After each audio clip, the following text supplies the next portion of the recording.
What are common sources of heavy metal exposure?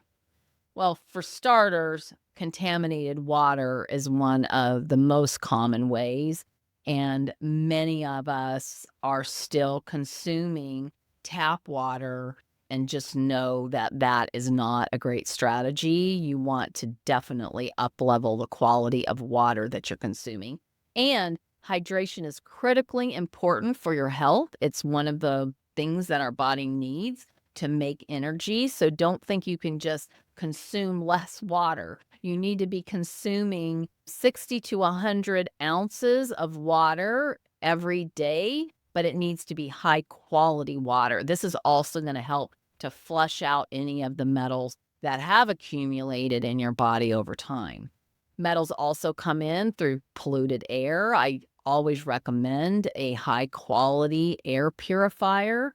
And then certain foods like fish tends to have mercury and that sort of thing. So we want to make sure that we're consuming foods that are clean and that we use a variation. So one of the foods I love is tuna fish, but I try to eat that sparingly because it's a known source of mercury and definitely want to limit your exposure to that as much as possible.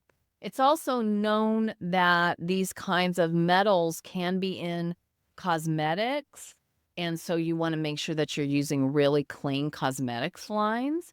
And then poorly coated dinnerware or cookware is also another source. So you really need to make sure that you're using high quality cookware, preferably something like stainless steel, and that will help to reduce your ongoing exposure as well. We don't come into it very often anymore, but old lead paint from like the 60s can be a cause for concern.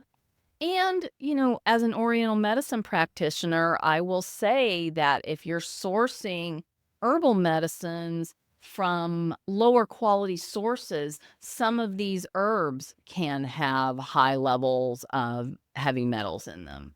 So, just really important to know where you're sourcing your ingredients, read the labels, and if you want to really understand some of the other things that I look for and what I recommend for you to mitigate the impact of heavy metals, you want to make sure you watch the whole episode.